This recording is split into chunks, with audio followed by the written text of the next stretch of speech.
Some liberals are so stupid the way that they handle Trump. What do you mean? You should shut up. He's a narcissist. Jimmy Kimmel has somehow become the punching bag of his own show, and it's absolutely hilarious. Seeing his closest friends shamelessly throw him under the bus makes you question whether he has any true allies in the industry. The funniest part? He kind of deserves it. As a prominent figure of woke culture, there's something undeniably entertaining about watching his buddies roast him right on his own stage. Bill Burr, especially, doesn't hold back, landing one of the boldest digs in the entire clip.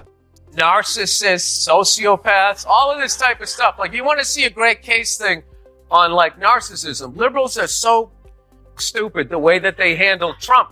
What do you mean? You should shut up. He's a narcissist. Neutral energy. Yeah. You think he'd go away? You know what I think he was? I think he was a one-hit wonder. Right? He wrote the twist. And then that was it. He was on the casino circuit, and then you idiot liberals wrote him twist again when you indicted him. And now he's a martyr. And now he's coming back, Jimmy. The peppermint twist he's is back. Coming back. I'm not suggesting Bill Burr is some secret Trump supporter or closet conservative. He's openly left-leaning and doesn't hide it. But here's the twist. Every now and then, even someone firmly on the left stumbles onto an uncomfortable truth. In this case, Burr pointed out something many refuse to admit. Liberals played a major role in turning Trump into the larger-than-life figure he is today. Their relentless obsession with tearing him down ended up backfiring. In trying to stop him from running again, they hit him with a wave of criminal charges, hoping one would finally take him out. Instead, every indictment and headline only boosted his visibility. Ironically, they gave Trump more airtime and public attention than Kamala Harris, fueling his rise into a political force they now can't seem to shut down, no matter how hard they try. Can't believe, like, these are honestly going to be our two choices, because I really try to, with each thing, to try to be like, figure out who I'm going to put. I mean, it's got to be, I want somebody in their 40s, somebody that's going to have to live with their decision. I don't want, like, with any luck, they'll both die of natural causes. And maybe you could get somebody that still has something to live for. Wow. For Bill Burr, this should have been an easy call. He's a left-leaning comedian, after all. But it wasn't so straightforward. When pressed to choose between Trump and Harris, he didn't fall neatly in line. That hesitation hinted at something deeper. On the surface, he masked it with a joke about both candidates being old, a subtle jab that even landed on Biden. But underneath the humor, there was a clear sense of frustration. What really came through was Burr's exhaustion with the Biden administration's relentless push of woke policies. Like many others, he didn't seem eager to sign up for another 4 years of ideas that feel out of step with tradition, common sense, and even basic logic. His comment wasn't just comedy, it tapped into a growing cultural fatigue that's becoming harder to ignore. Bill Burr is here. He means no harm. How long you been wearing suits? You're supposed to unbutton the coat when you sit down. No, that's not bugging true. me the whole time. All right, I'll unbutton everything. More with Bill Burr after this. We'll be right back. Jimmy Kimmel looked visibly rattled as Bill Burr started dropping truth bombs that cut straight through the Hollywood bubble. The discomfort was unmistakable, fidgeting in his chair, tugging at his suit, clearly itching for a commercial break. Kimmel had brought Burr on expecting the usual safe routine of Trump bashing, the kind of content late night thrives on. What he didn't anticipate was Burr flipping the script. Instead of following the familiar playbook, Burr turned the spotlight on the very narrative Kimmel depends on. His raw, no-nonsense commentary didn't just veer off course, it dismantled the script entirely. That's what made Kimmel so uneasy. He thought he was hosting a like-minded ally. Instead, he found himself face-to-face with a comedian willing to challenge the very system Kimmel benefits from.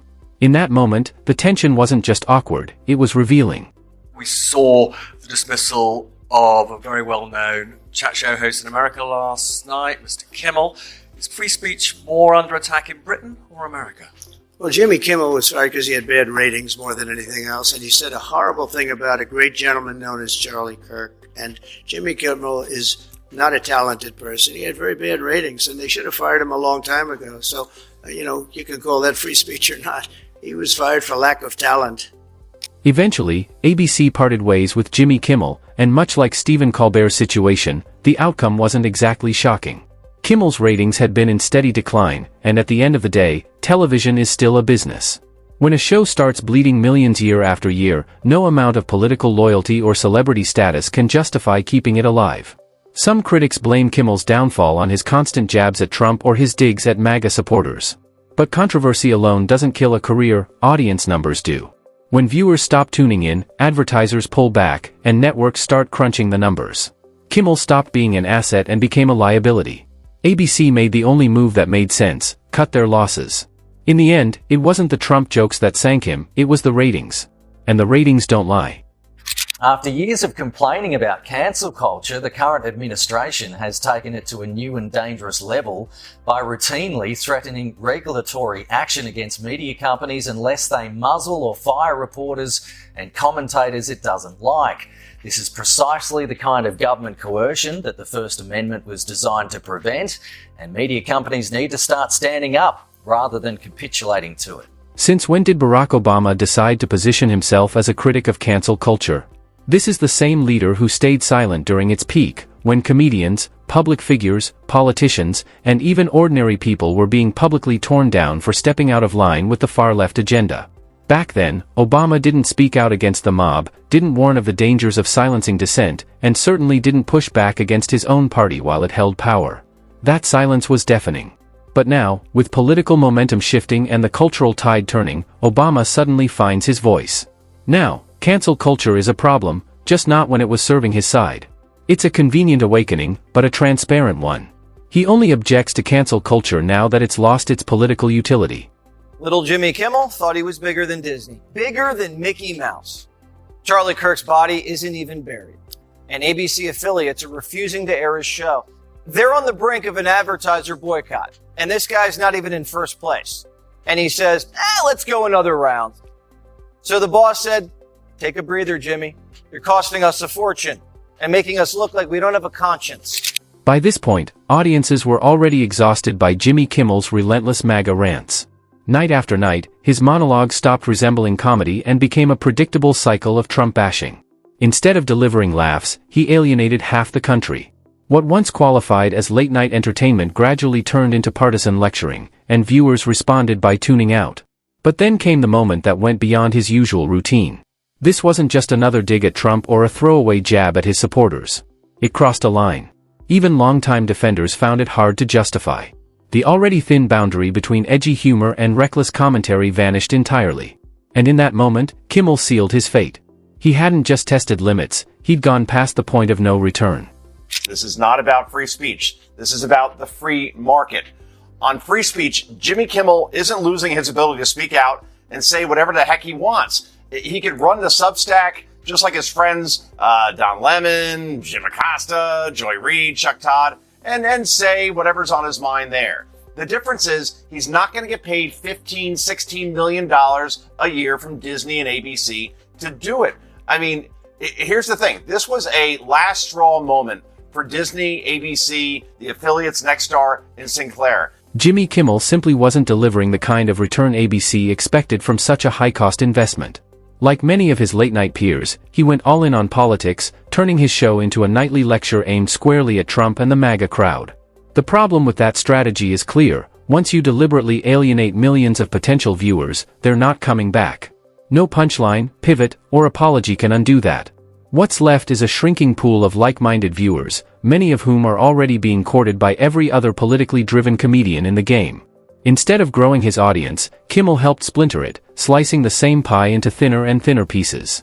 His downfall wasn't bad luck, it was the predictable result of burning bridges and boxing himself into a corner with a base too narrow to sustain him. All of this screaming about the First Amendment and free speech is driving me crazy. People seem to think that the First Amendment allows every individual to say whatever they want, wherever they want, whenever they want. That's not what the First Amendment does. What the First Amendment does is provides that Congress can make no law to prohibit you from speaking. Mm-hmm. It does not say that you can't get fired for saying some stupid stuff. Yeah. Right? It does not say that. And so Jimmy Kimmel, as you've said, has not been silenced. This is not chilling. This woman dismantles Trump's critics with precision, exposing just how flimsy many of their arguments really are.